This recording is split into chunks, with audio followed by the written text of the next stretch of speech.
The morning sun blazed over the Brooklyn construction site when Jake Martinez's shovel struck something that shouldn't exist. Metal, cold steel buried 8 feet down in what city records claimed was virgin soil. His crew gathered around as Jake cleared the dirt, revealing a massive steel door with symbols that made his blood freeze. He'd seen those markings before, tattooed on his grandfather's trembling hands during late-night confessions about the facility and what they made us bury. Jake's grandfather had been part of a classified government cleanup crew in the 1960s, sworn to secrecy about underground experiments gone wrong. "If you ever find the door," the old man had whispered on his deathbed, "run. Don't look. Just run." But Jake's family was drowning in debt, and the construction company was his last chance. Now, as his hand hovered over the door's rusted handle, he could hear something moving beneath the steel, something that had been waiting 50 years for someone to let it out. What kind of nightmare had his grandfather helped bury, and why did it know Jake's name? "Jesus Christ, Martinez, what the hell is that thing?" Tommy Ricci's voice cracked as he leaned over the edge of the excavation pit. The other workers murmured among themselves, their earlier jokes about buried treasure dying on their lips as they stared at the ominous steel barrier. Jake couldn't answer. His throat felt like sandpaper as his eyes traced the intricate symbols etched into the metal surface. Triangular shapes intersected with spiral patterns that seemed to pulse and writhe when he wasn't looking directly at them. The same designs that had covered his grandfather's weathered hands, applied in faded blue ink during some long-forgotten ritual or ceremony that the old man never fully explained. The scratching sound came again from below, deliberate and rhythmic, like fingernails dragging across concrete, or claws testing the strength of their prison. "We need to call this in," said Marcus, the site foreman, but his words sounded uncertain. "City planning, maybe the historical society. Could be some old subway tunnel or—" "No." Jake's voice was sharper than he intended. The crew turned to look at him with surprise. He'd been working construction for 3 years, and they'd never heard him contradict the foreman. "I mean, let's figure out what we're dealing with first. No point getting the city involved if it's just some old storage room." His grandfather's stories came flooding back, late nights when the old man would drink himself into confession, telling Jake about the things he'd seen during his time with Project Underground. Laboratories hidden beneath the city, experiments that violated every law of nature and decency, and the cleanup afterward, when they sealed it all away and swore blood oaths never to speak of what they'd witnessed. "They paid us well to forget," his grandfather had said, showing Jake the scars that ran along his forearms. "But some things don't stay forgotten, they just wait." Another sound from below, this time unmistakably purposeful. 3 deliberate knocks, then silence. The crew exchanged nervous glances. Tommy made the sign of the cross. "That's settling," Marcus said, but his voice lacked conviction. "Old building foundations shift all the time." Jake knelt beside the door and brushed away more dirt, revealing additional details. A small viewing window, its glass black as obsidian, numbers stenciled along one edge, 23B underground, and beneath the numbers words that made his stomach drop, Martinez E, authorized personnel only. His grandfather's name, Eduardo Martinez. "What's it say?" Tommy called down. Jake's mind raced. The debt collectors had been calling daily. His mother needed surgery she couldn't afford. This job was supposed to be simple: clear the lot for a new apartment complex, steady work for 6 months. But simple had just become impossibly complicated. He could walk away, report the find and let others deal with whatever lay beneath, follow his grandfather's dying advice, and run without looking back. But as Jake stared at his grandfather's name etched into the metal, he realized running might not be an option. The symbols seemed to pulse with their own internal light now, and the scratching had evolved into something that sounded disturbingly like Morse code. 3 long scratches, 3 short ones, 3 long again. SOS. Whatever was down there wasn't just waiting to get out, it was calling for help, and somehow, impossibly, it knew that Eduardo Martinez's grandson had finally found the door that was never supposed to be opened. Jake's hand closed around the rusted handle, and he felt it turn easily despite decades of neglect. Too easily, as if something on the other side was helping him open it. The steel door lay exposed like a wound in the earth, its surface gleaming dully under the construction site's halogen lights. Marcus Chen stood at the edge of the excavation pit, his hard hat clutched in trembling hands as the last of the day crew packed up their equipment. The sound of diesel engines and shouting voices faded into the distance, leaving only the whisper of wind through the skeletal framework of what would become another luxury apartment complex. But Marcus couldn't move, couldn't look away from the door that shouldn't exist. The metallic surface bore no visible hinges, no handles, just a smooth expanse of weathered steel broken only by a series of symbols etched near what he assumed was the top. Even from 15 feet above, he could make out the crude markings, angular shapes that seemed to shift and writhe in the harsh artificial light.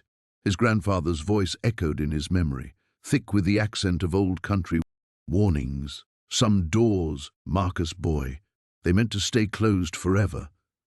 You find door with the twisted marks, you walk away. You walk away and never look back. Marcus had been 8 when Grandfather Chen first told him about the door. They'd been sitting on the porch of the old man's house in Chinatown, the same house where Marcus had spent countless afternoons listening to stories that rode the line between family history and nightmare. Most of the tales he dismissed as the rambling of an old man haunted by war and displacement. But the door. Grandfather had been different when he spoke of the door. His weathered hands would shake, and he'd glance over his shoulder as if something might be listening from the shadows. Your great-grandfather. He helped build the place underneath, Grandfather had whispered, his English breaking down the way it always did when fear crept into his words. Before the war, before everything changed. Rich man, crazy rich man, he paid good money for workers who no ask questions. But your great-grandfather, he see things down there, hear things. Things that make strong men weep like babies. The old man had grabbed Marcus's wrist then, fingers like iron bands despite his age. Promise me, boy, promise you never go looking for that place. Evil don't die easy. Sometimes it just sleep, waiting for fool to wake it up. Marcus had promised, had meant it too at the time. But 8-year-olds make a lot of promises to grandparents, and most fade with the passage of years and the arrival of adult responsibilities. Now, staring at the door that matched his grandfather's descriptions in every horrifying detail, Marcus felt the weight of that broken promise settling around his shoulders like a burial shroud. He pulled his phone from his pocket, scrolled to his supervisor's number, then stopped. What would he say? That they needed to halt construction because his dead grandfather had warned him about nightmare doors? That would go over well with the development company that was already 3 weeks behind schedule and hemorrhaging money. The site was empty now, except for the security guard making his rounds near the trailer park they'd set up for equipment storage. Marcus could report the discovery in the morning, let someone else deal with whatever lay beneath that steel barrier, walk away just like grandfather had begged him to do. Instead, he found himself climbing down into the pit. The earth around the door had been carved away by the excavator's bucket, revealing more of the structure. It wasn't just a door, it was the entrance to something larger, a concrete framework that disappeared into the darkness below. The smell hit him as he got closer, a musty odor that reminded him of old libraries and funeral homes, with an underlying chemical tang that made his sinuses burn. Up close, the symbols were clearer and somehow worse. They weren't random scratches, but deliberate markings, carved with precision and purpose. Some looked almost familiar, like corrupted versions of Chinese characters he'd learned in weekend school as a child. Others were completely alien, hurting his eyes in the way that optical illusions did, making him feel slightly dizzy. Marcus knelt beside the door and pressed his palm against the cold metal. The surface was smooth as glass, untouched by rust despite what had to be decades underground. Beneath his hand he could feel a faint vibration, so subtle it might have been his imagination. Like a heartbeat, like something breathing on the other side. His phone buzzed with a text message, the sound unnaturally loud in the quiet pit. Marcus jerked his hand back from the door and fumbled for the device. The message was from an unknown number, just a string of those same twisted symbols that decorated the steel surface. As he stared at the screen, the symbols began to move, rearranging themselves into something that almost looked like words in a language he didn't recognize but somehow understood. The meaning crept into his mind like cold water. "Welcome home, descendant. We've been waiting." The phone slipped from his nerveless fingers, shattering against the concrete edge of the buried structure. The steel door's surface felt like ice beneath Marcus's trembling fingers, despite the morning heat that already made his work shirt cling to his back. He traced the edges where decades of earth had pressed against the metal, noting how the seal remained intact. Whatever lay beyond this threshold had been undisturbed since his grandfather's time. His grandfather's journal sat heavy in his mind, pages filled with cryptic warnings and half-finished sentences that always ended when they approached the truth. "Some doors should never be opened, boy. Some things are better left buried." The old man's voice echoed as clearly as if he stood beside the excavation pit. Marcus wiped sweat from his forehead and glanced toward the construction trailer where his crew chief, Rodriguez, was arguing with someone on his cell phone about delivery schedules. The other workers had moved to the far end of the site, preparing the foundation forms. No one was watching. He'd grown up in this town, heard the whispered stories about the Blackwood family and their strange disappearance in 1954. Most folks claimed they'd simply moved away in the night, but Marcus knew better. His grandfather had been there, had seen things that carved permanent lines of fear into his weathered face. The metal wheel lock in the center of the door was massive, built like a bank vault's mechanism. Marcus ran his hand along its circumference, feeling the precision engineering beneath layers of rust and grime. This wasn't some storm shelter or root cellar. This was built to keep something in, or keep everything else out. A shadow fell across the pit, and Marcus spun around to find Rodriguez standing at the edge, his expression unreadable. "What have you got there, Hartley?" Marcus's mouth went dry. He'd been so absorbed in examining the door that he hadn't heard footsteps approaching. "Looks like an old bunker, maybe from the war." Rodriguez slid down into the pit, his boots hitting the packed earth with soft thuds. He studied the door with the practiced eye of a man who'd supervised construction in 3 states. "This predates any military installation I know of. Look at that craftsmanship." He knocked against the steel with his knuckles, producing a hollow sound that seemed to echo from vast spaces beyond. "Whatever's back there, it's big. Could be structural. Maybe we should call the Historical Society first. See if—" "Hell no."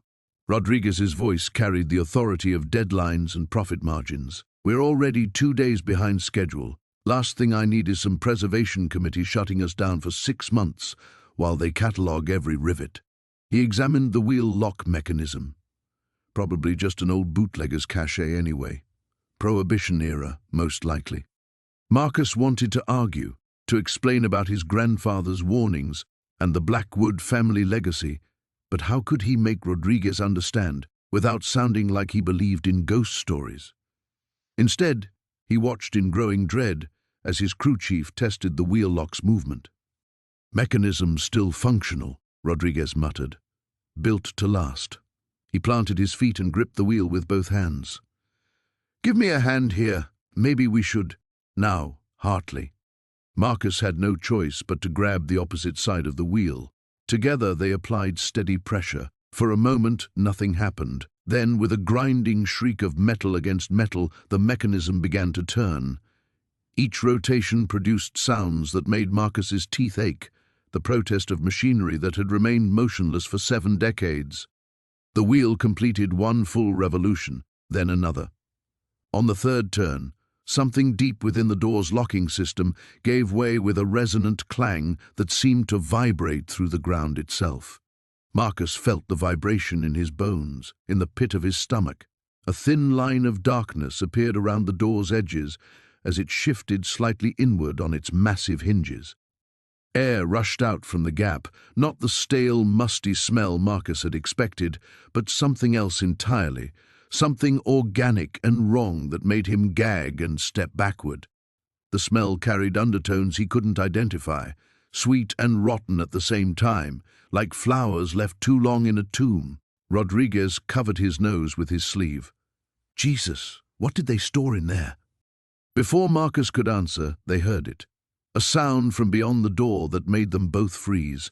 It might have been wind moving through underground chambers, or it might have been something else, something that sounded disturbingly like breathing. The door hung open just a crack, revealing nothing but impenetrable darkness beyond. But Marcus could feel something in that darkness, a presence that had been waiting patiently through decades of silence, waiting for someone to turn the wheel and break the seal. His grandfather's warnings suddenly seemed less like an old man's paranoia and more like the desperate testimony of someone who'd witnessed horrors that couldn't be explained. The breathing sound came again, closer now, as if whatever waited in the darkness had moved toward the door, toward them. The steel door groaned like a dying animal as Marcus forced it open another few inches. Rust flakes cascaded to the ground, releasing the acrid smell of oxidized metal mixed with something else, something organic and wrong. He'd been working at the door for 20 minutes now, using a crowbar from his truck, telling himself he should walk away with each scrape of metal against metal. But he couldn't. The pull was magnetic, inevitable. His grandfather's warnings echoed in his mind, but they only made the compulsion stronger. What had Heinrich Volker been so desperate to keep hidden? The gap was finally wide enough. Marcus squeezed through sideways, his work shirt catching on the jagged edge. The fabric tore with a sound like breaking bone. Darkness swallowed him whole. He fumbled for his phone's flashlight, and the narrow beam cut through the blackness to reveal a concrete corridor stretching ahead. The walls were smooth, professional. This wasn't some hastily dug shelter. Water had seeped through hairline cracks, leaving dark stains that looked disturbingly like dried blood in the harsh LED light. The air was thick and stale, carrying scents that made his stomach lurch. Decay, yes, but underneath that was something chemical, medicinal, like a hospital left to rot. Marcus took his first step into the bunker and immediately felt the weight of earth above him pressing down. The corridor extended maybe 30 feet before opening into what appeared to be a larger chamber. His footsteps echoed strangely, as if the sound was being absorbed and distorted by the walls themselves. Halfway down the corridor he stopped. On the left wall, barely visible in the wavering light, was a series of scratches in the concrete. Not random marks, deliberate scratches like tally marks, hundreds of them carved deep enough to survive decades of moisture and time.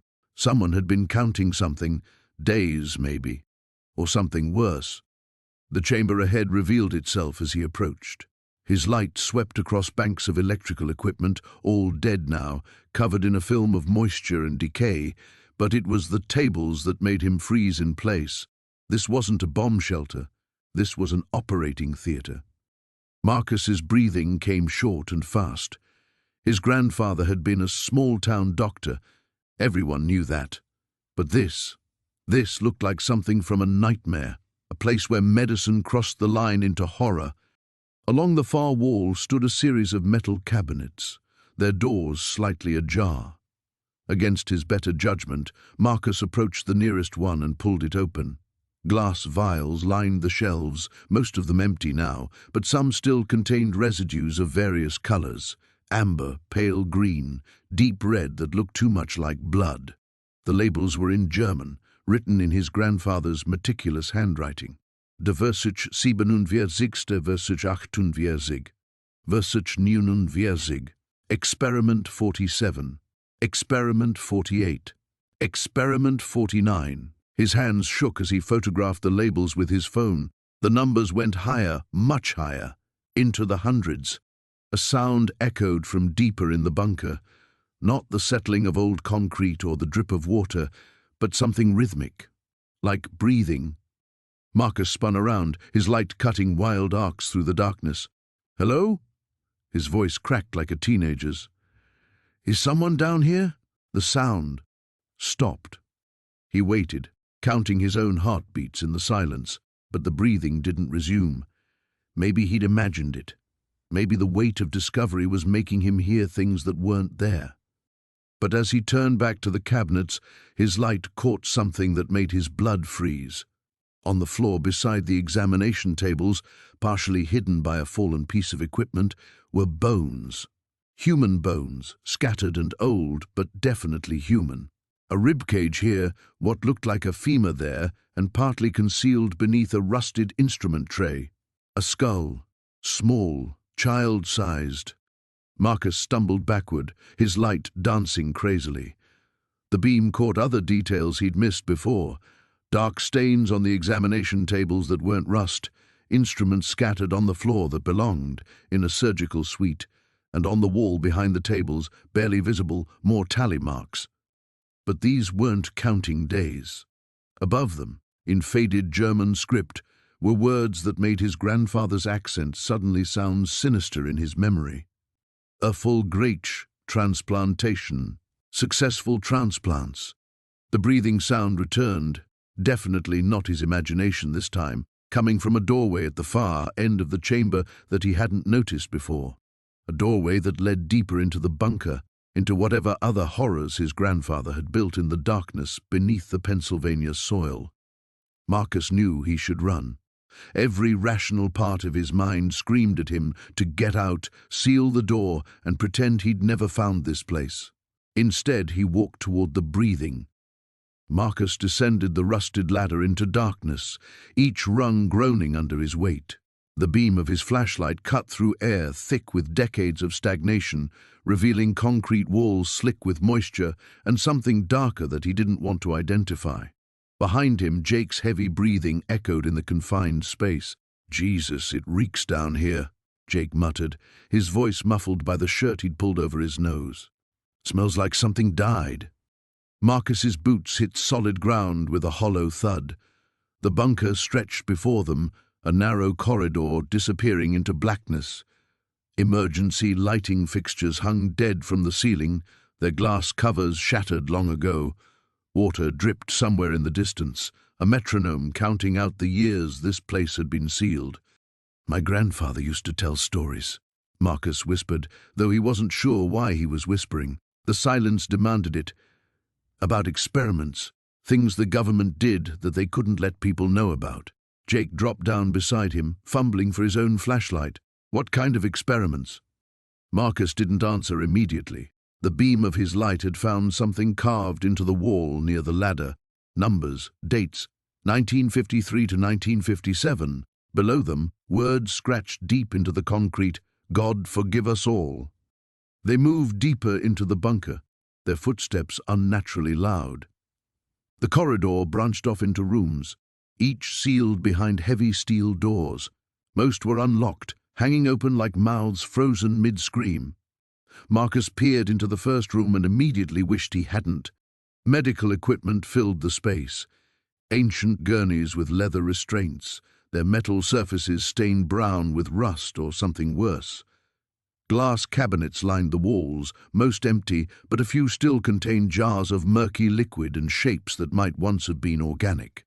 A clipboard hung from a nail driven into the wall, its pages yellow and brittle. "We should call someone," Jake said, backing away from the doorway. "The police, maybe. Or the FBI. This is some government shit, man. We're not supposed to be seeing this." Marcus approached the clipboard, his hands shaking as he lifted it carefully.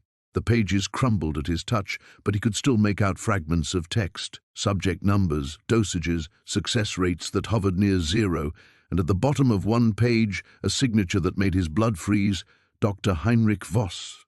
The second room contained files, thousands of them, stuffed into metal cabinets that ran floor to ceiling. Most had succumbed to moisture and time, reduced to pulp, but Marcus managed to extract a folder that had somehow survived. Inside, photographs made his stomach lurch. Children, adults, elderly people, all with the same hollow, terrified expression, all with numbers tattooed on their wrists, all marked as subjects in neat clinical handwriting. "We're leaving," Jake said, his voice cracking. "Right now. We seal this back up and pretend we never found it." But Marcus couldn't move. The photographs had scattered across the floor, and one face stared up at him with familiar eyes. A young woman, maybe 20 years old, with the same high cheekbones and stubborn jaw he saw in the mirror every morning. The same features his grandfather had carried until the day he died, muttering about doors and secrets, and things that should stay dead. The notation on the back of the photograph read, "Subject 247, Elena Kovac, terminated, day 15. "Oh God," Marcus breathed. "Oh God, no." Jake grabbed his arm. "Marcus, we have to go. Now." But something moved in the darkness beyond their flashlight beams.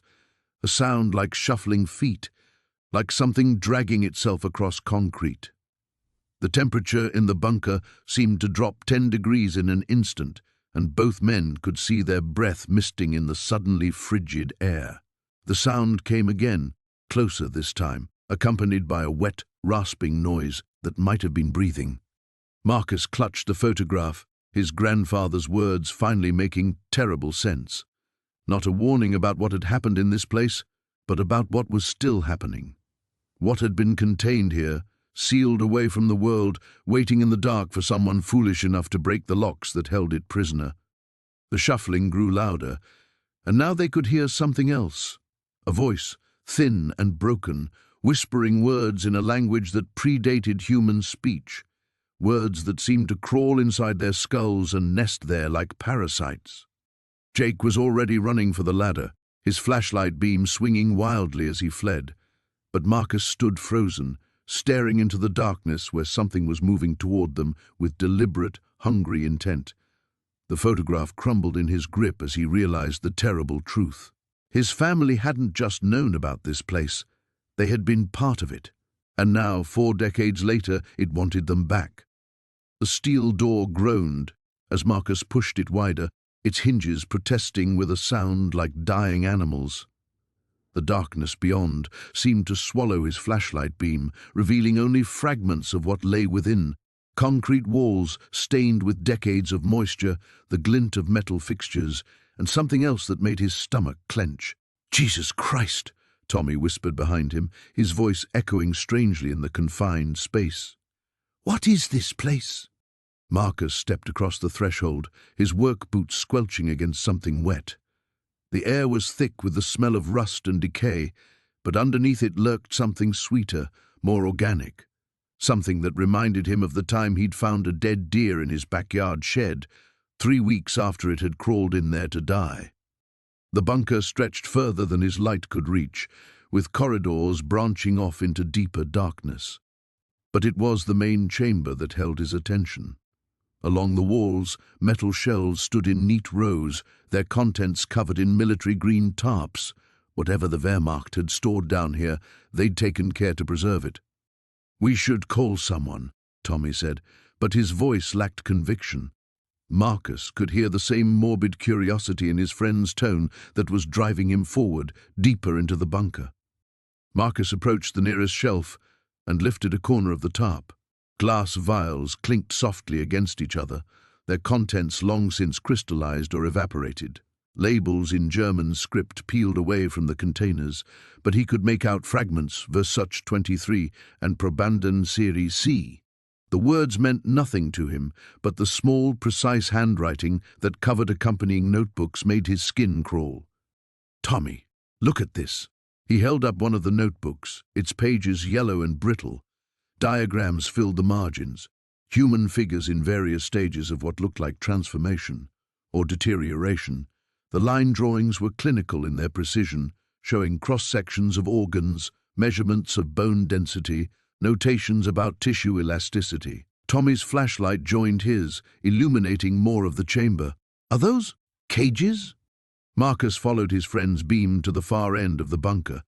A row of small cells lined the back wall, their doors standing open like hungry mouths. The bars were thick and closely spaced, more suited to containing dangerous animals than prisoners of war. Scratch marks gouged deep into the concrete around each cell, and the floors were stained with substances Marcus didn't want to identify. The notebook in his hands fell open to a page filled with photographs. Black and white images showed subjects in various stages of an experiment he couldn't comprehend. In the first photo, a man sat normally on a chair, his face obscured by shadows but his posture relaxed. The subsequent images showed the same man, but something was wrong. His proportions seemed off, his limbs too long, his torso twisted in ways that suggested his bones had been broken and reset incorrectly. "We need to get out of here," Tommy said, his voice rising with panic. "This is sick shit, man. Government's gonna want to bury this deep." But Marcus couldn't look away from the photographs. In the final image, the subject was barely recognizable as human. Its mouth had been stretched into an impossible grin, revealing rows of teeth that had been filed to points. The caption beneath read, "Tag 47, Transformation Vollständig. Subject zeigt erhöhte Aggression und Hunger." A sound from deeper in the bunker made them both freeze. It was soft, almost musical, like humming. But there was something wrong with the pitch, something that made Marcus's teeth ache and his vision blur around the edges. "Did you hear that?" Tommy whispered. The humming stopped. Marcus felt his grandfather's words echoing in his memory. "Some doors should never be opened, boy. Some things are buried for good reason." But it was too late for that wisdom now. They were already inside, already contaminated by whatever secrets this place held. A new smell reached them. Not the staleness of decades-old decay, but something fresh, something alive. The chemical tang of recently disturbed preservatives mixed with an organic musk that made Marcus think of wet fur and diseased flesh. The construction, Marcus realized with growing horror. When we broke the seal on the outer chamber, we didn't just let ourselves in. We let something out. From somewhere in the darkness beyond their flashlight beams, something scraped against concrete. The sound was deliberate, rhythmic, like claws testing the walls, and underneath it, so faint he almost missed it, came the humming again. This time, it sounded like it was coming from right behind them. The steel door groaned like a dying animal as Marcus forced it open another few inches. The sound echoed through the narrow stairwell, bouncing off concrete walls that wept with decades of accumulated moisture. Behind him, Jake's breathing had become shallow and rapid, the kind of hyperventilation that came before panic set in completely. "We should go back," Jake whispered, his voice cracking. "Whatever's down here, it's been sealed for a reason." Marcus ignored him, pressing his shoulder against the door with renewed determination. The metal shrieked in protest, but finally gave way, swinging inward to reveal a corridor that stretched beyond the reach of their flashlight beams. The air that rushed out carried the smell of rust, decay, and something else, something organic and wrong that made Marcus's stomach clench. "Jesus Christ," Jake breathed, covering his nose with his sleeve. "What is that smell?" Marcus stepped across the threshold, his work boots crunching on debris scattered across the concrete floor. Glass fragments caught the light, reflecting it back in sharp, glittering points. As he moved deeper into the corridor, the beam of his flashlight revealed doors lining both sides of the hallway, each one bearing a small window reinforced with wire mesh. The glass in most of them had been shattered from the inside. "Looks like some kind of holding facility," Marcus said, though the words felt inadequate for what he was seeing. The scratch marks on the walls weren't random. They formed patterns, desperate clawing that had worn grooves into the concrete. Some of the marks were too high for a person to have made while standing on the ground. Jake reluctantly followed, his flashlight beam dancing nervously across the walls. "This place gives me the creeps. It's like a prison, but underground. Who builds a prison underground?" Marcus approached the first door, wiping grime from the small window to peer inside. The room beyond was small, maybe 8 feet by 10, with walls that had once been painted institutional green. Now they were stained dark with substances he didn't want to identify. Restraints hung from bolts in the walls, their leather straps cracked and brittle with age. "Not a prison," Marcus said quietly. "Some kind of medical facility." He moved to the next door, then the next. Each room told the same story: containment, restraint, and something that had gone very wrong. In one room, he found what looked like an examination table, its surface scarred with deep gouges. Beside it, a rusted cart held instruments that belonged in a torture chamber rather than any legitimate medical practice. But Marcus couldn't stop. Each step forward felt like following a trail of breadcrumbs left specifically for him. His grandfather's warnings echoed in his mind, but they only drove him deeper into the facility. Whatever Heinrich had done here, whatever legacy Marcus had inherited, he needed to understand it. The corridor ended in a heavy steel door marked with a faded red cross. Unlike the others, this one stood slightly ajar. Marcus approached it slowly, every instinct screaming at him to turn back. The smell was stronger here, so thick he could taste it on his tongue. His flashlight beam revealed the edge of a much larger room beyond. He pushed the door open. The space that greeted them had once been an operating theater. Rows of gallery seating looked down on a central surgical suite, though what had been performed here bore little resemblance to any medical procedure Marcus could imagine. The operating table was massive, built more like an altar than a medical device, with restraints that could accommodate something much larger than a human being. Stains covered every surface, dark patches that had turned nearly black with age. But it was the walls that made Jake finally break. They were covered in photographs, hundreds of them, documenting procedures that belonged in nightmare rather than reality. Images of subjects that might once have been human, transformed into something else entirely. The progression from photograph to photograph showed a systematic process of change, of deliberate mutation that had turned people into things that shouldn't exist.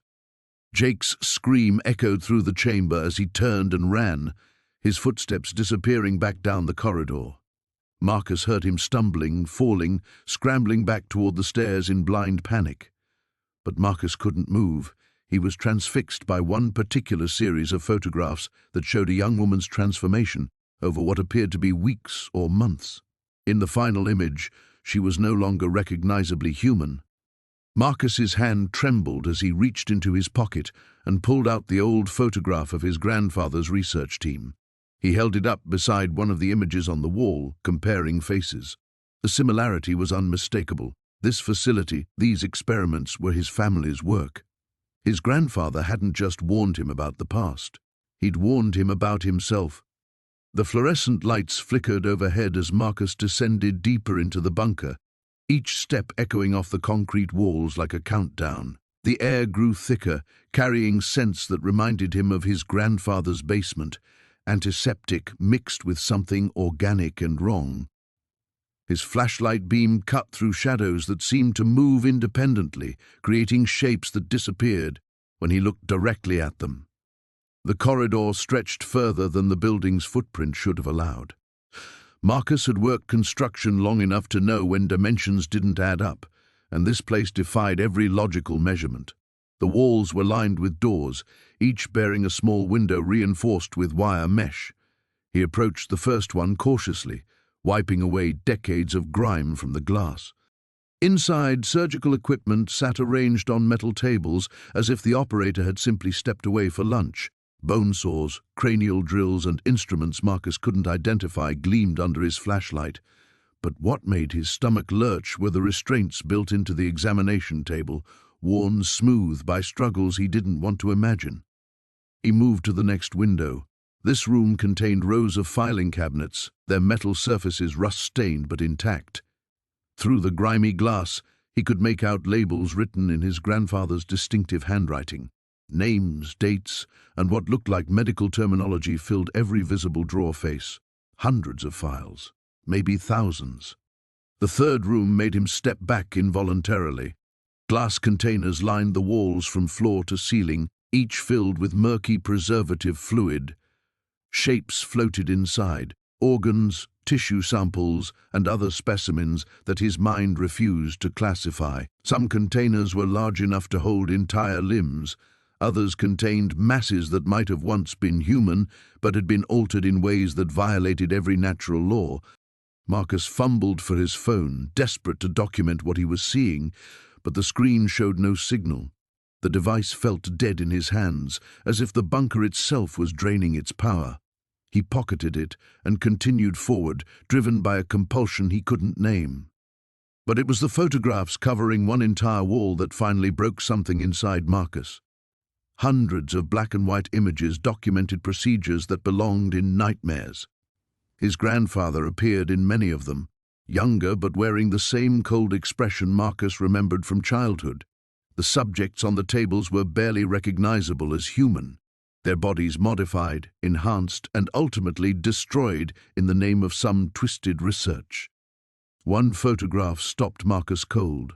A young boy, perhaps 8 years old, lay strapped to the table while his grandfather prepared an injection.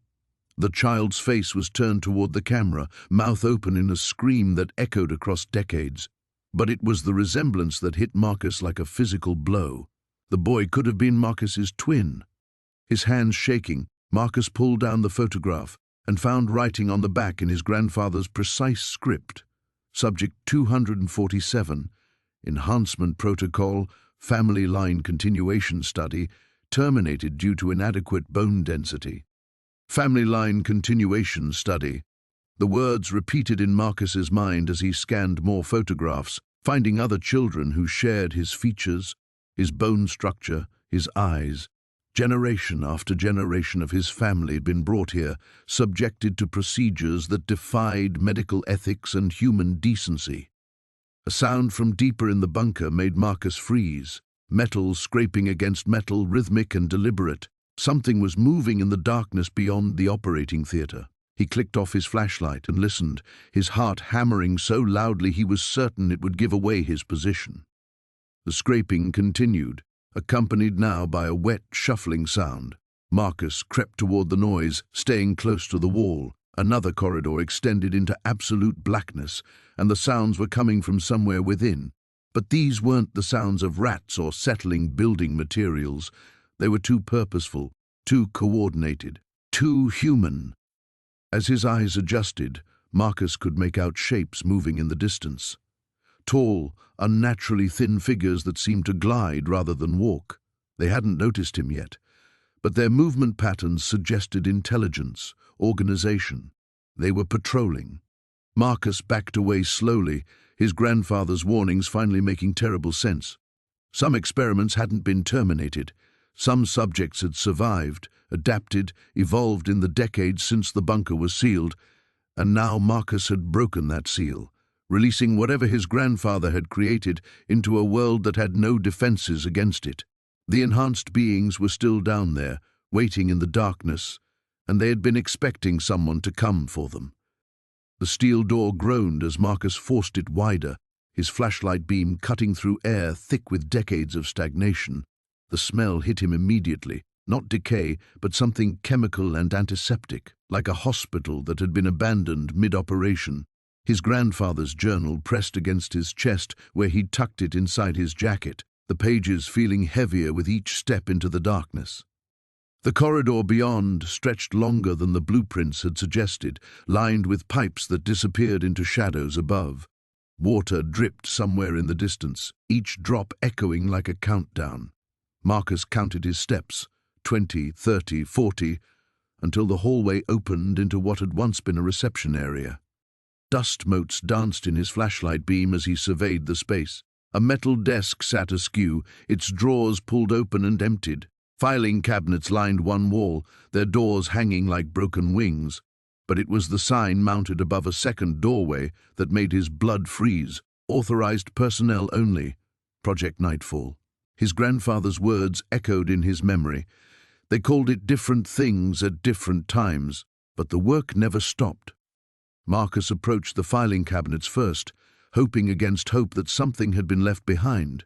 Most were empty, but in the bottom drawer of the last cabinet, his fingers found a manila folder that had slipped behind the metal frame.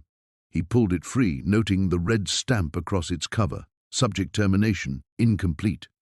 Inside, he found photographs that made his stomach lurch. Black and white images of children strapped to tables, electrodes attached to their shaved heads. Their eyes stared up at the camera with a mixture of fear and something else, something that looked disturbingly like anticipation. At the bottom of each photo, handwritten notes in clinical script, Subject 23, enhancement successful, containment failed. Subject 31, cognitive expansion achieved, physical deterioration noted. Subject 47, promising results before incident. One photograph fell from his trembling hands, and as he bent to retrieve it, his flashlight illuminated something that made him stumble backward. Carved into the concrete floor were symbols, the same twisted designs he'd seen in his grandfather's journal, but these were larger, more elaborate, forming a circle around what looked like dark stains that had seeped deep into the concrete. A sound from deeper in the facility made him freeze. It was soft, almost musical, like children singing a lullaby. But the melody was wrong, the notes bending in ways that hurt his ears and made his vision blur at the edges. Marcus stuffed the photographs into his jacket and forced himself toward the source of the sound. The corridor beyond the reception area branched into multiple directions, but the singing seemed to come from straight ahead, where another sign read, "Enhancement Chamber, Level 1. The singing grew louder as he walked, joined now by what sounded like whispers in languages he didn't recognize. His grandfather's journal seemed to burn against his chest, and he pulled it out with shaking hands, flipping to a page he'd marked earlier. Day 847. The children don't age the way they should. Subject 12 has been here 3 years, but looks exactly as she did the day they brought her in. Dr. Kellerman says it's a side effect of the enhancement process, but I've seen how she looks at us when she thinks we're not watching. There's something ancient in those young eyes, something that was never human to begin with. The corridor ended in a heavy door marked with biohazard symbols. Unlike the others, this one was equipped with an observation window, thick glass that had turned yellow with age. Marcus approached it slowly, his flashlight beam shaking as much as his hands. The room beyond was larger than he'd expected, filled with what looked like hospital beds arranged in neat rows. But as his light played across the space, he realized they weren't beds at all. They were restraint tables, each one equipped with leather straps and electrical equipment that looked decades old. Most were empty, their metal surfaces corroded and stained.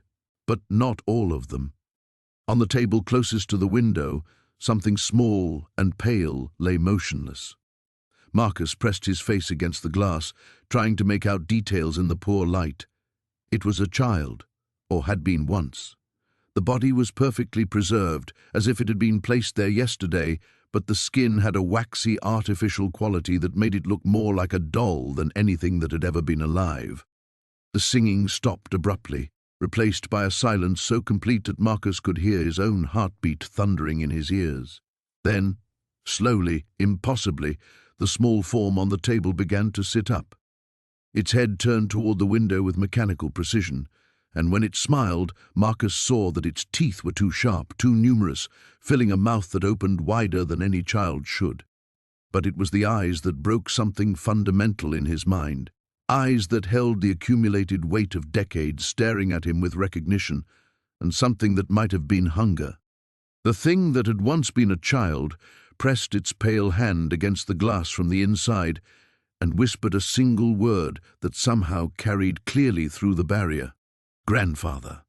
The bunker's lower level stretched deeper than Jake had imagined possible. Emergency lighting cast sickly yellow pools along concrete walls that wept with decades of moisture.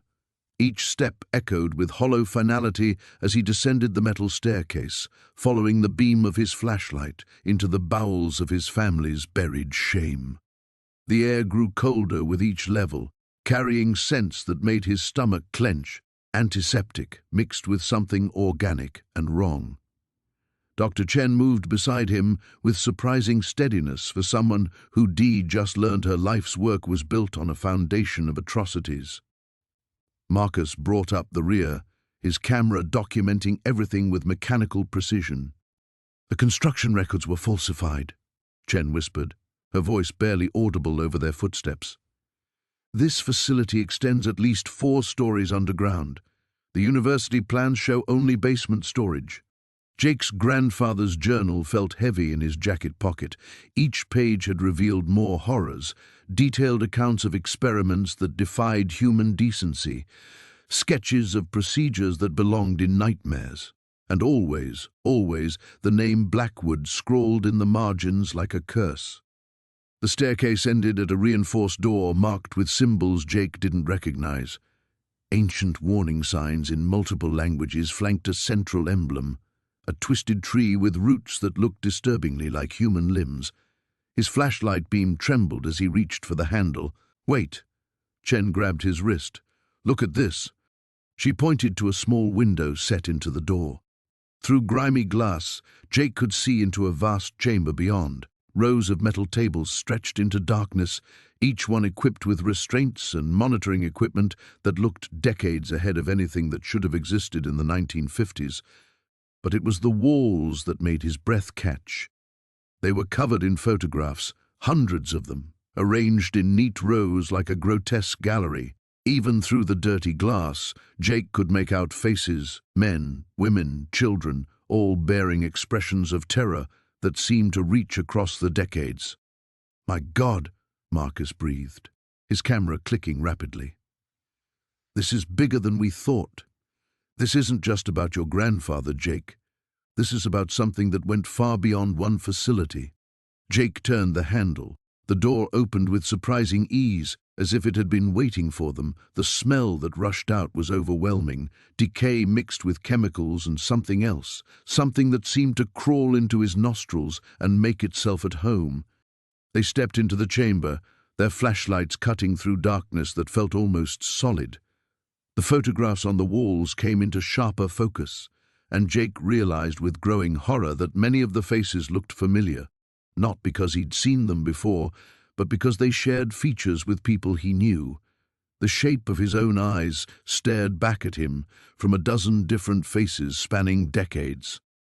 They were targeting families, Chen said, her scientific detachment finally cracking. Generational studies. They were tracking genetic lines through multiple generations of subjects. A sound echoed from the far end of the chamber, a soft scraping, like metal against stone. Jake's flashlight beam swept toward the noise, revealing another doorway. This one stood open, and beyond it, he could see descending stairs that disappeared into absolute blackness. Marcus moved toward the wall of photographs, his documentation becoming frantic. "These dates, some of these are from the 70s, the 80s. Jake, this place was operational long after it was supposed to be sealed." The scraping sound came again, closer this time. Jake felt his grandfather's presence more strongly than ever, as if the old man's ghost was trying to warn him away from whatever lay in those deeper levels. But it was too late for warnings now. The truth was pulling him forward like gravity. He approached one of the metal tables and found leather restraints still attached to the corners. Dark stains covered the surface, stains that time hadn't been able to erase. Beside the table, a wheeled cart held instruments that belonged in a museum of torture rather than any legitimate research facility. "We need to document everything and get out," Chen said, but her voice lacked conviction. She was staring at a chart on the wall, a family tree that stretched back generations, with names crossed out in red ink and dates that continued far past when the facility should have closed. The scraping sound became rhythmic, purposeful. Something was moving in the lower levels, something that had perhaps been waiting in the darkness for visitors to finally arrive. Jake's hand found his grandfather's journal again, and he remembered the old man's final words. Some doors should never be opened. But they were here now, and the door was open, and whatever had been sleeping in the depths was beginning to stir. The photographs on the walls seemed to watch them with dead eyes as Jake made the decision that would damn them all.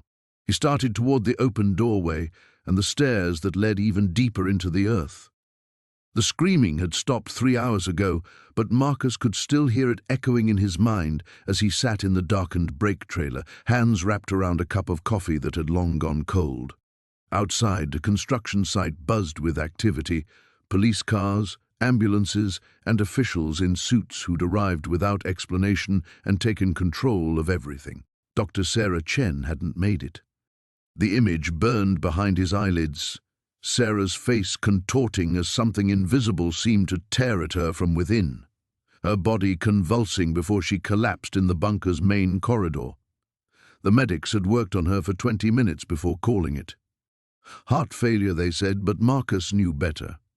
He'd seen that same expression of absolute terror in the photographs his grandfather had hidden away, the faces of the test subjects from 1943. A knock on the trailer door made him jump.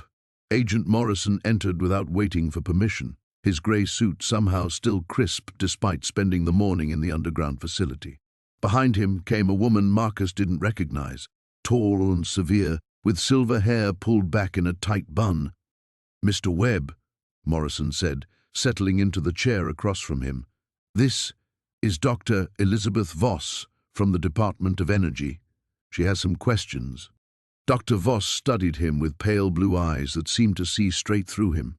"Your grandfather was Heinrich Webb, correct? Born Heinrich Weiss in Munich, 1905? The coffee cup trembled in Marcus's hands. "You know about my grandfather?" "We know about Operation Mindbridge," she said simply. "What we need to know is what Heinrich told you, every detail." Marcus looked between them, his mind racing. The official story had always been that his grandfather came to America in 1938, fleeing the Nazis, but the documents in the bunker painted a different picture. Heinrich hadn't fled the Nazi regime, he'd worked for it. And then, somehow, he'd ended up continuing that work here. "He made me promise never to look for this place," Marcus said finally. "Said some doors should stay locked forever." Dr. Voss leaned forward. "But he told you why, didn't he? He told you what they were trying to accomplish." The words came out in a rush. He said they were trying to weaponize human consciousness, to create soldiers who could project terror directly into enemy minds, break them without ever touching them. But something went wrong. The test subjects, they couldn't control it. The fear they projected started feeding back into them, amplifying until they died screaming, Dr. Voss finished. Just like Dr. Chen, Morrison pulled out a tablet, showing Marcus surveillance footage from inside the bunker. "We've had teams down there all morning. 3 more people have been affected. Whatever your grandfather and his colleagues unleashed, it's still active." On the screen, Marcus watched hazmat-suited figures moving through the corridors he'd explored just hours ago. One suddenly stopped, tearing at his helmet as if something was attacking him. His colleagues dragged him away, but even through the grainy footage, Marcus could see the man's face, the same expression of primal terror. "The electromagnetic readings are off the charts," Dr. Voss continued. "Whatever energy they were manipulating, it's created some kind of persistent field effect. The human brain seems to interpret it as an overwhelming fear response." Marcus thought about his grandfather's final words whispered on his deathbed. "I couldn't destroy it. God help me, I was too afraid to go back down there." "There has to be a way to shut it down," Marcus said. "My grandfather wouldn't have sealed it away if there wasn't some way to end it permanently." Dr. Voss and Morrison exchanged glances. "We found something," Morrison admitted. "A control room deeper in the facility, but we can't get anyone close enough to operate it. The fear effect is too strong. You want me to go back down there?" It wasn't a question. "You lasted longer than anyone else," Dr. Voss said. "Even Dr. Chen was affected within minutes, but you were down there for hours. There might be something genetic, some immunity passed down from your grandfather." Marcus stood and walked to the trailer window, looking out at the bunker entrance. Workers were installing what looked like a permanent containment system around the steel door. "What happens if we can't shut it down?" "We seal it again," Morrison said. "Bury it under 50 feet of concrete and hope the effect doesn't spread beyond the immediate area. And if it does spread..." The silence that followed was answer enough. Marcus turned back to them, seeing his grandfather's face in his mind. Not the kind old man who'd raised him, but the younger Heinrich in the Nazi uniform from the photographs. A man who'd made terrible choices and spent the rest of his life trying to atone for them. "I'll need everything," Marcus said. "Every document, every schematic, everything you found down there. If I'm going back, I'm not going in blind." Dr. Voss nodded. "We'll have it ready within the hour." As they prepared to leave, Morrison paused at the door. "Mr. Webb, your grandfather, Did he ever mention why he couldn't destroy it himself? Marcus met his eyes. He said the machine showed him something, a vision of what would happen if humanity ever learned to weaponize fear itself. He swallowed hard. He said he saw the end of the world. The steel door's echo still reverberated through the tunnels as Marcus pressed deeper into the bunker's bowels. The flashlight beam carved through darkness that seemed to swallow light itself, revealing concrete walls scarred with rust stains that looked disturbingly organic in the pale illumination.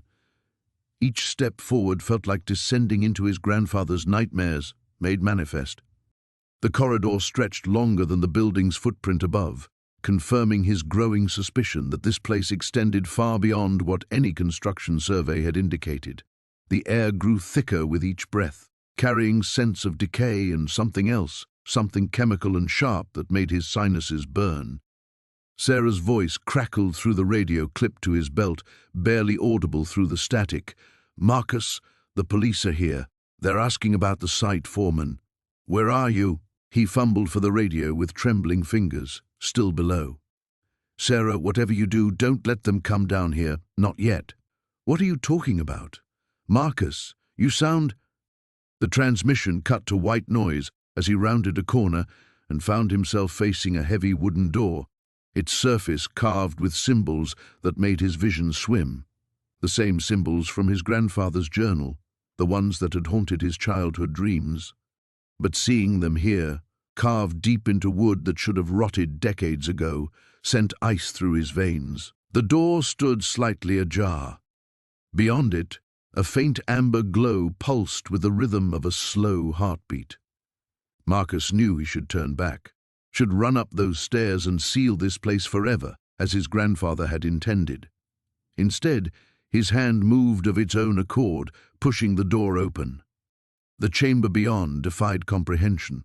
Massive glass cylinders lined the walls, each filled with a viscous fluid that caught and refracted the amber light. Inside the tanks, shapes floated in suspension, shapes that might have once been human but had been changed, twisted into configurations that hurt to perceive directly. Some specimens were clearly incomplete, malformed attempts at whatever transformation had been taking place here. Others seemed disturbingly successful, their altered features suggesting adaptations for purposes Marcus couldn't begin to fathom. At the chamber's center sat a metal table surrounded by instruments that belonged in no earthly laboratory. The tools were crafted from materials that seemed to shift between metal and something more organic, their surfaces inscribed with the same symbols that covered the door. Leather restraints hung from the table's sides, stained dark with substances Marcus didn't want to identify, but it was the wall beyond the table that stopped his breath entirely. Photographs covered every inch of concrete, hundreds of them, dating back decades based on their style and quality. All showed the same subject, the transformation process documented in meticulous detail. Marcus recognized some of the early subjects from his grandfather's journal descriptions, local people who had disappeared during the war years, whose vanishing had been attributed to enemy action or simple wartime chaos. His grandfather appeared in several photos, younger but unmistakably the same man who had raised him. In some images, he worked alongside figures whose faces had been deliberately obscured. In others, he stood over the metal table, holding instruments whose purpose was clear from the context. The final photos in the sequence showed his grandfather's face twisted with horror, his expression that of a man witnessing the consequences of choices he could never unmake. Marcus stepped closer to examine the photographs, and his foot struck something metallic. Looking down, he saw a brass nameplate that had fallen from one of the tanks, Subject 47B, Heinrich Brenner, prototype series. His grandfather's name, his grandfather's designation as a test subject. The pieces clicked into place with sickening clarity. His grandfather hadn't just worked here, he'd been transformed here. Whatever these experiments had accomplished, they'd changed him into something that could survive decades longer than any normal human lifespan should allow. The warnings, the journals, the desperate attempts to keep Marcus away from this place, they'd all been the actions of something that was no longer entirely human, trying to protect the last purely human member of his bloodline. A sound from behind made him spin around. The amber glow had intensified, and several of the tanks were showing signs of activity. The fluid inside churned as their contents began to move with purposeful intent. Whatever had been dormant here was awakening. Marcus backed toward the entrance, but the heavy door swung shut with a resonant boom that echoed through the chamber. The locking mechanism engaged with a series of metallic clicks that sounded like breaking bones. The amber light pulsed faster now, matching the rapid hammering of his heart. From somewhere in the walls came a sound like breathing, deep, labored inhalations that shouldn't be possible in a sealed chamber. The photographs on the wall began to flutter as if stirred by wind, though the air remained perfectly still. Marcus realized with growing horror the bunker itself was alive, and it had been waiting for him to complete whatever transformation his grandfather had started all those years ago. The steel ladder descended into absolute darkness, each rung slick with decades of condensation. Marcus's flashlight beam carved through the black void below, revealing nothing but more rungs disappearing into the abyss. Behind him, Sarah's breathing echoed in the narrow shaft, quick and shallow with fear. "How deep does this go?" she whispered. Marcus didn't answer. He was counting rungs, remembering his grandfather's fevered rambling during those final hospital days. 47 steps down to hell itself, boy. 47 steps to where we buried our sins. 38, 39, 40. The air grew thicker, tainted with something that made his throat burn. Chemical preservatives mixed with decay, as if death itself had been pickled and left to ferment. His boots finally touched solid ground at rung 47. The bunker stretched before them like a concrete tomb. Marcus's flashlight revealed a central corridor lined with heavy doors, each bearing faded medical symbols and numbers painted in white. The walls wept rust-colored stains that definitely weren't rust. "Jesus Christ," Sarah breathed, her own flashlight joining his to illuminate the nightmare they'd descended into. "What is this place?" Emergency lighting flickered to life with a mechanical hum triggered by their movement. Pale fluorescent tubes cast sickly shadows down the corridor, revealing details that made Marcus's stomach lurch. Gurneys lined one wall, their leather restraints cracked but intact. Medical equipment from another era stood sentinel in the corners, apparatus designed not to heal but to harm. "It's exactly what Grandpa said it was." Marcus's voice came out hollow. "A government medical facility, off the books, off the record." They moved deeper into the complex, their footsteps echoing like gunshots. The first door stood ajar, and Marcus pushed it open with trembling fingers. Inside, a laboratory straight from a horror film awaited them. Specimen jars lined metal shelves, their contents floating in yellowed formaldehyde. Some held organs, others held things that might once have been human, but bore modifications that belonged in nightmares. Sarah gagged and stumbled backward. "Those are children's organs. Look at the size of them." Marcus forced himself to read the faded labels. Subject 23A, age 7. Neural modification trial. Terminated due to excessive cranial pressure. The clinical language made it worse somehow, reducing horror to bureaucratic notation. They were experimenting on kids. His grandfather's journal entries suddenly made terrible sense. The careful documentation of subjects arriving by train. The screaming that kept the guards awake at night. The orders to shoot anyone who tried to escape into the woods. The next room contained filing cabinets, their locks long since corroded away. Marcus pulled open a drawer and found himself staring at hundreds of photographs. Children's faces before and after shots that documented progressive deformation. Surgical procedures performed without anesthesia. Test results measuring pain tolerance in subjects aged 5 to 16. Operation Chrysalis, Sarah read from a file folder, her voice barely audible.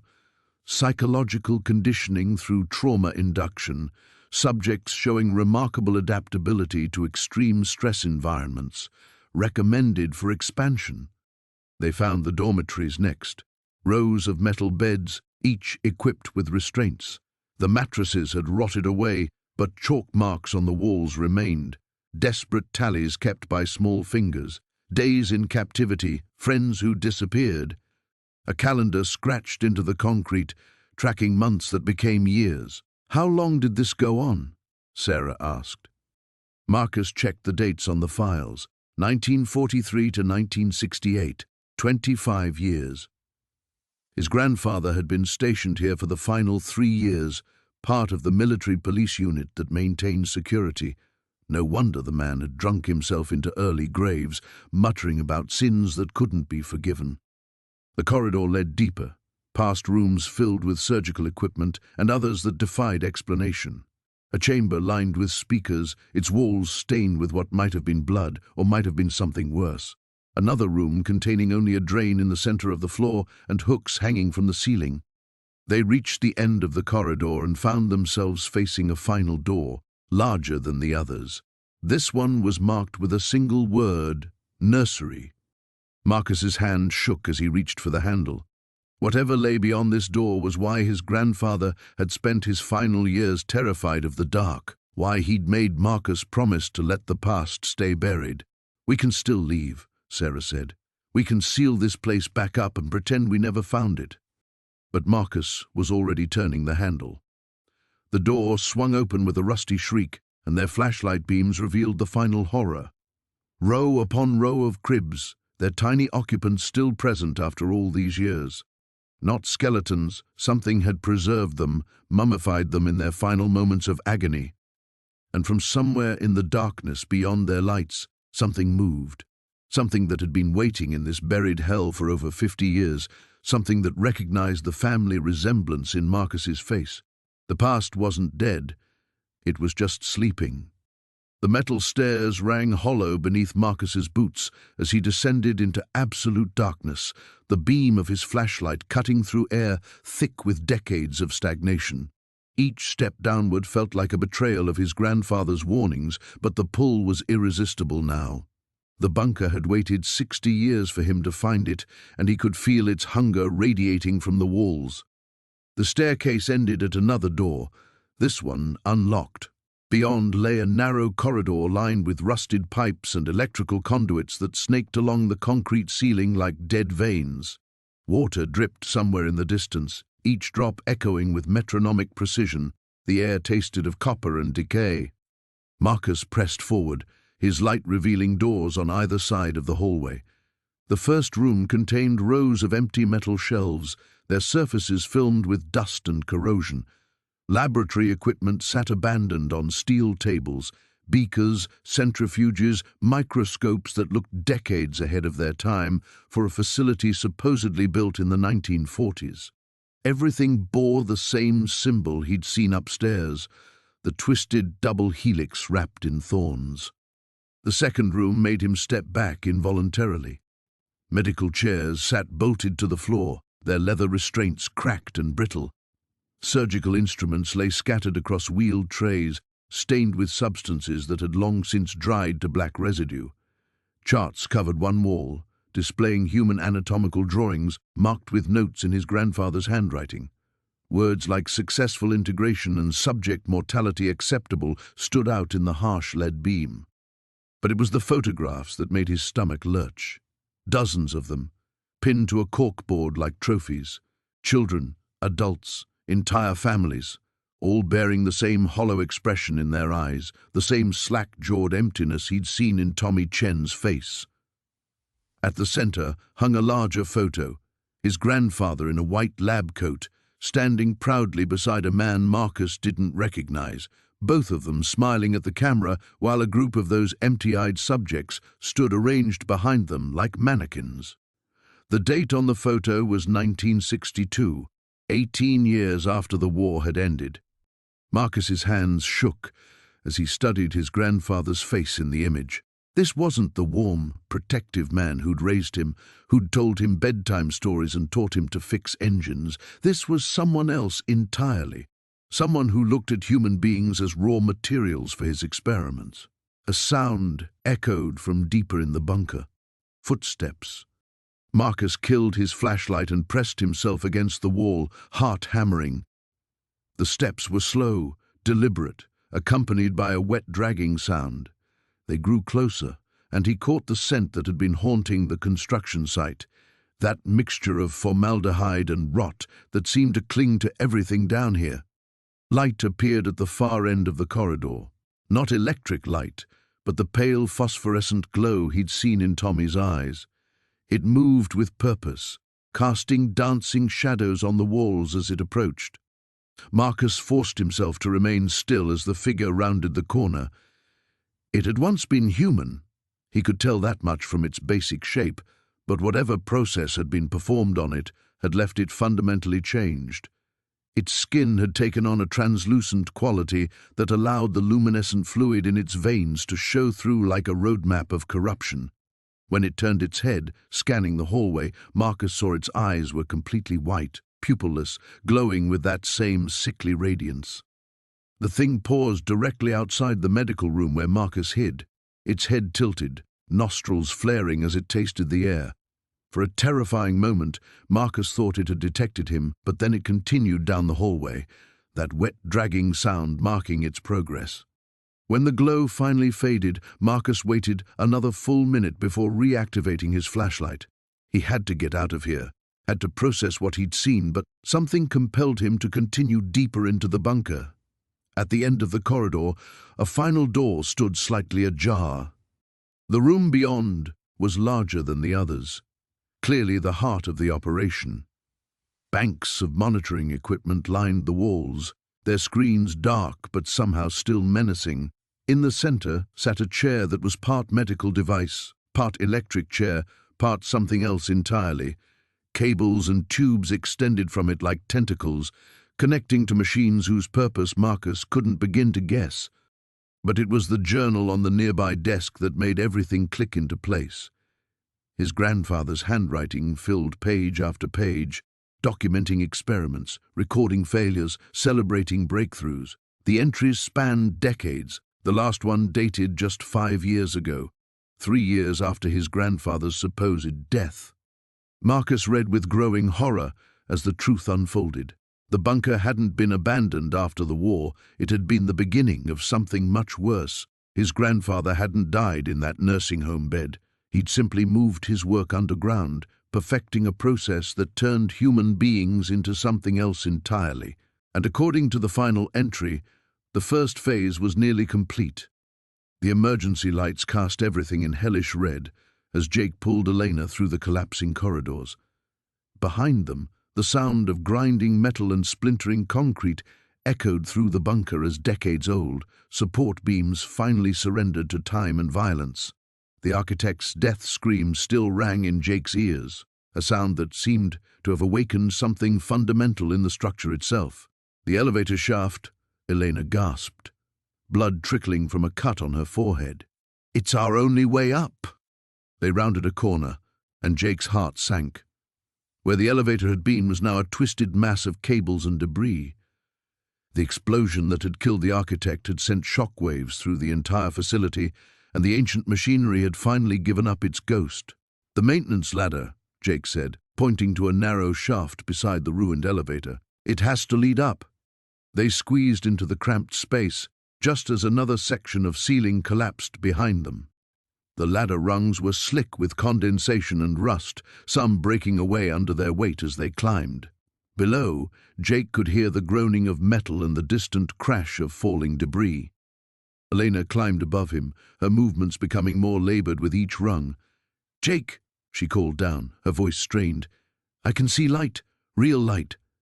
The shaft seemed to stretch forever, but gradually the red emergency lighting gave way to grey daylight filtering down from above. Jake's arms burned and his lungs felt like they were on fire, but the promise of escape drove him upward. When Elena finally hauled herself out of the shaft, Jake was right behind her. They emerged into what looked like a maintenance building, probably built over the bunker's original entrance. Sunlight streamed through dirty windows, and Jake had never seen anything more beautiful. But Elena wasn't moving toward the door. She stood frozen, staring at something in the corner of the small building. Jake followed her gaze and felt his blood turn to ice. Dr. Heinrich Volkov sat in a wheelchair, very much alive, watching them with eyes that held the same cold intelligence Jake remembered from his grandfather's stories. The man had to be well over 90, his face a map of deep wrinkles, but those eyes were sharp and predatory. "Mr. Morrison," Volkov said in accented English, his voice like dry leaves, "you have been most industrious. Though I confess, I had hoped you would bring me the architect alive." Jake stepped protectively in front of Elena. "You're supposed to be dead." Volkov's laugh was like grinding glass. "Death is merely another variable in the equation, young man. Something your grandfather never understood. He thought burying my work would end it, but ideas are immortal." "Your work was an abomination," Jake said. "Those people you experimented on, the things you created down there, were necessary steps toward transcendence," Volkov interrupted. "The architect understood this. He continued my work, refined it, and now, with his death, the final phase can begin." Elena grabbed Jake's arm. "He's been controlling everything. The construction project, the dig that found the bunker, he arranged all of it." Volkov nodded approvingly. "Very good, Dr. Cross. Yes, I needed someone with the proper motivation to venture into my laboratory. Someone whose family history would compel them to see it through to the end. The Morrison bloodline has always been so predictably heroic." Jake felt pieces clicking into place. "You knew my grandfather would tell me about the bunker. You counted on it." "Thomas Morrison cost me decades with his interference," Volkov said, his eyes glittering with malice. "But in the end, his grandson has served my purposes beautifully. The architect's death has released something far more valuable than his continued existence ever could have been." Through the floor, Jake could feel vibrations that weren't from the collapsing bunker. Something rhythmic, like a massive heartbeat. Volkov saw his expression and smiled. "The final experiment was never about creating enhanced humans, Mr. Morrison. It was about creating a vessel. The architect believed he was perfecting the human form, but he was actually preparing himself to become something far greater. His death in the chamber has completed the transformation." The building shook, and Jake heard Elena whisper a prayer. Outside, he could see his construction crew running from the dig site as the ground itself began to heave and crack. "What have you done?" Jake demanded. Volkov wheeled his chair closer to the window, his ancient face lit with fanatic joy. "I have opened a door that has been closed for millennia. The architect's enhanced blood, spilled in the ceremonial chamber, has awakened something that has slept beneath this earth since before recorded history. Something that will make my previous work seem like a child's experiment." The ground split open with a sound like thunder, and Jake saw something immense and impossible begin to emerge from the ruins of his grandfather's buried nightmare. The corridor stretched endlessly before them, lined with doors that stood slightly ajar like mouths frozen mid-scream. Marcus pressed his back against the cold concrete wall, his grandfather's journal clutched in his trembling hands. The emergency lighting cast everything in a hellish red glow, and somewhere in the distance they could hear the subjects moving.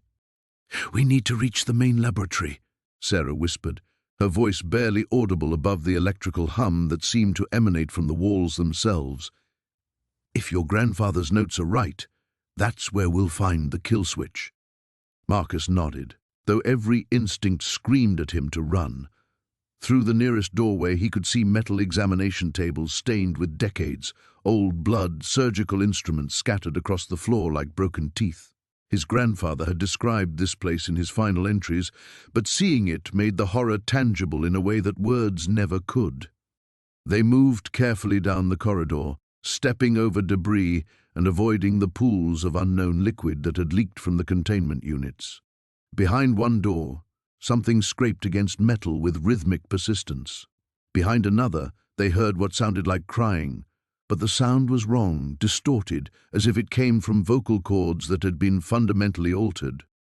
"Jesus Christ," Marcus breathed as they passed a viewing window. Inside the room beyond, banks of monitoring equipment still flickered with life, displaying vital signs that defied comprehension, heart rates that climbed into the thousands. brain activity patterns that formed impossible geometric shapes on the oscilloscopes, temperature readings that suggested the subjects inside were burning from within. Sarah grabbed his arm. "Look at this." She was pointing to a schematic mounted on the wall, protected behind cracked glass. The bunker's layout sprawled before them like a twisted nervous system, with the main laboratory sitting at its heart like a malignant tumor. Red X's marked locations throughout the complex, some marked terminated, others labeled containment breach, and a few simply marked unknown status. "We're here." Sarah traced their position with her finger. "The lab is 3 levels down, but the main elevator shaft was destroyed in the 1987 incident. We'll have to take the maintenance route." Marcus studied his grandfather's handwriting in the journal's margins. The old man's final entries grew increasingly frantic, describing subjects that had developed beyond their creator's wildest nightmares. Things that could survive without oxygen, that could regenerate from catastrophic damage, that seemed to exist partially outside normal space-time. A metallic clang echoed through the corridor, followed by the sound of something heavy dragging across concrete. They froze, listening as the noise grew closer. In the red emergency lighting, Marcus could see their breath-forming clouds. The temperature was dropping rapidly. "The thermal regulation system," Sarah whispered, checking a gauge on the wall. "It's been damaged." The cold was part of the containment protocol. The dragging sound stopped directly behind them. Marcus turned slowly, his heart hammering against his ribs.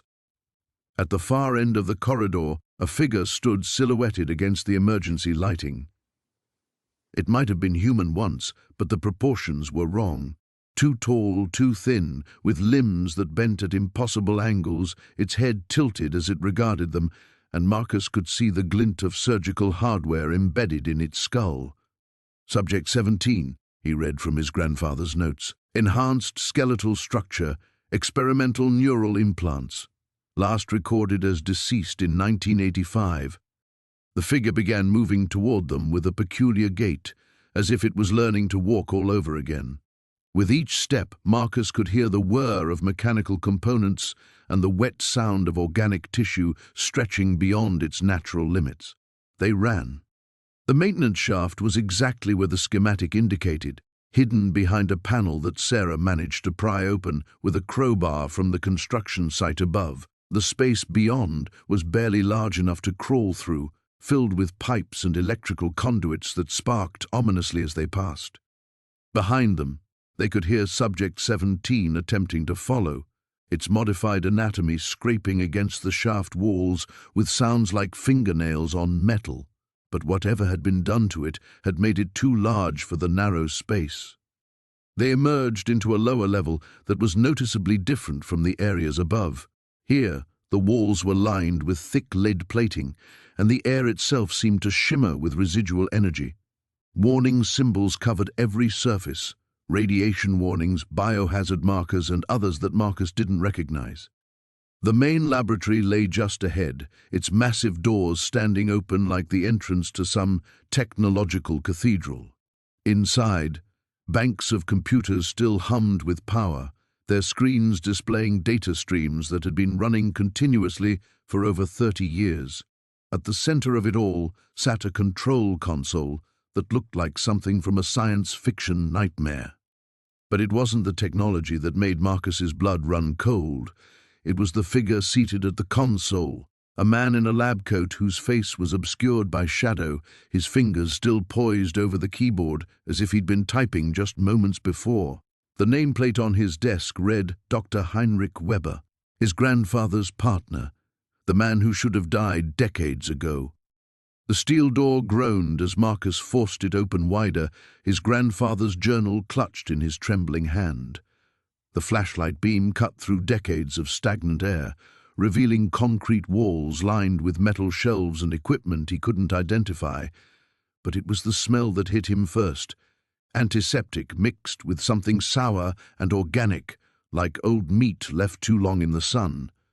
"Jesus Christ," he whispered, stepping into the bunker his grandfather had built beneath the Hawthorne estate.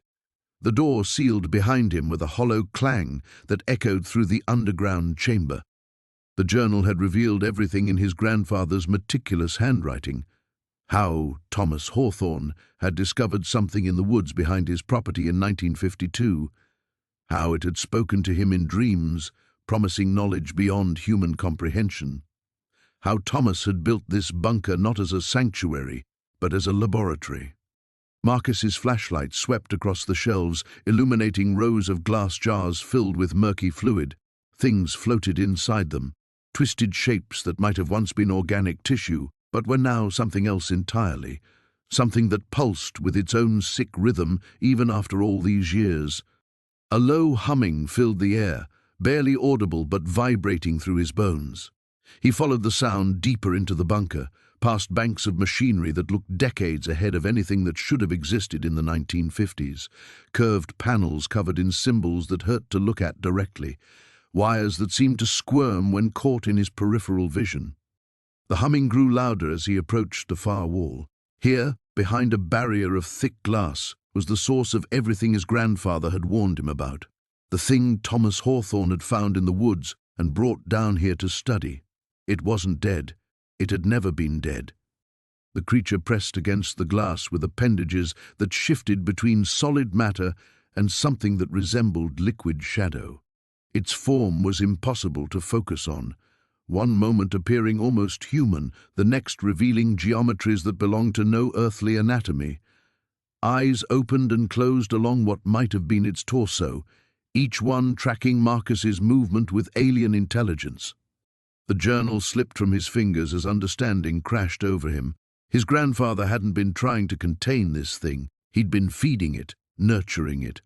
The missing people from town over the decades, the unexplained disappearances that always seemed to cluster around the Hawthorne property, they'd all ended up here. But Thomas Hawthorne had grown old, and when he'd tried to destroy his creation, it had killed him for his betrayal. The bunker had been sealed, but not empty. The creature had been waiting, sustained by whatever unholy science Thomas had discovered, growing stronger in the dark. Marcus backed away from the glass, but the creature's eyes followed him. One of its appendages touched the barrier, and hairline cracks appeared in the reinforced surface. The humming became a shriek that seemed to come from inside his own skull.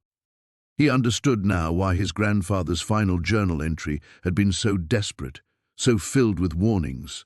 This thing didn't just want freedom, it wanted to spread, to reproduce, to transform the world into something that matched its own twisted nature.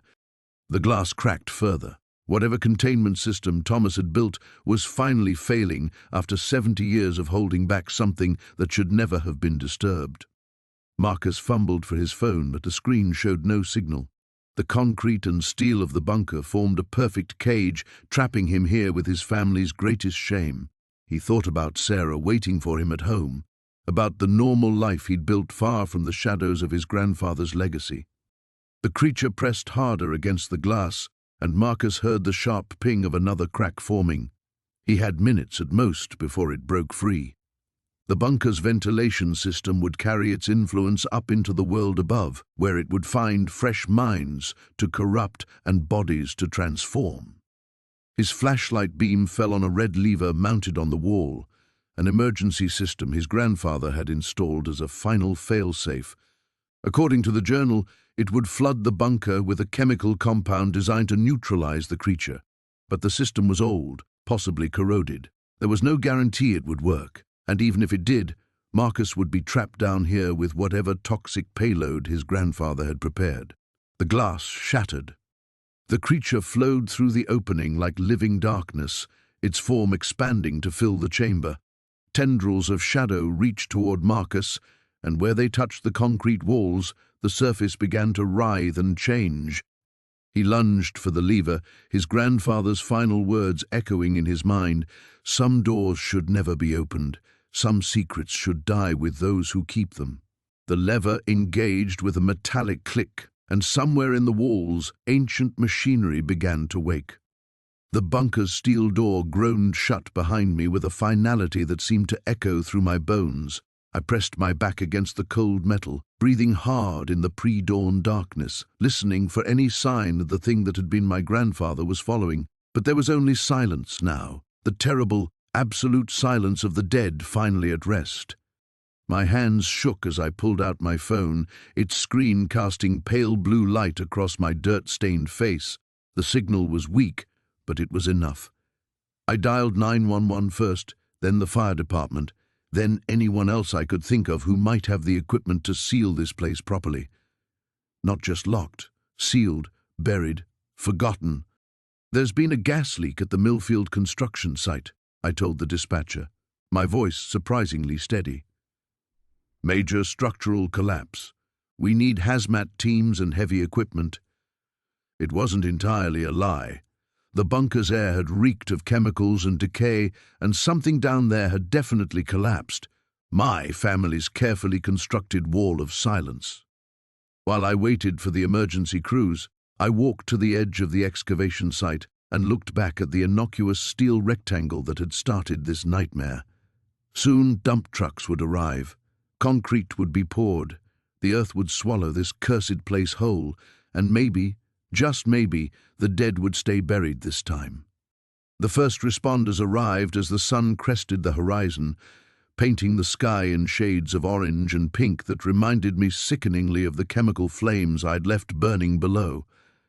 I gave my statement to a fire captain with kind eyes, spinning a story about discovering old military ordnance and a possible chemical weapons cache.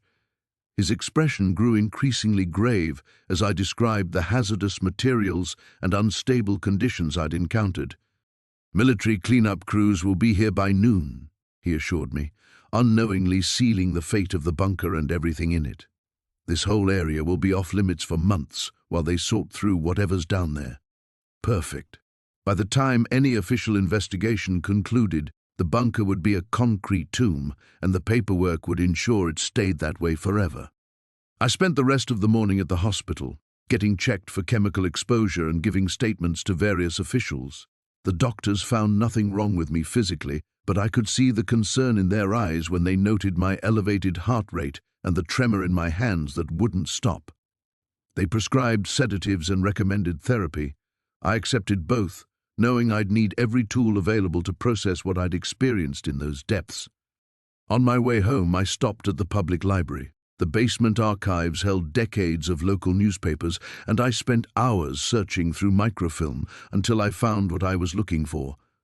The headlines from 1952 were small, buried on back pages: "Military contractor fire kills 3, chemical plant explosion under investigation, Millfield facility permanently closed." The articles were vague, sanitized, but reading between the lines painted a picture of a cover-up that had begun the moment my great-grandfather's experiments went wrong. The official story spoke of industrial accidents and equipment failures, but the truth was darker. The Harmon family had been playing with forces beyond their understanding, and when those forces had turned on them, they'd chosen burial over revelation. My grandfather's journals, the ones he'd hidden in the basement of our family home, filled in the gaps that the newspapers couldn't. I'd avoided reading them for years, but now I understood why he'd kept them. They were a warning, a record of what happened when curiosity overcame caution, when the desire for knowledge led to damnation. The experiments had started innocently enough. Attempts to communicate with the deceased using electromagnetic fields and chemical stimulation. But somewhere along the way, the research had crossed a line. The dead had begun to respond, but not as hoped.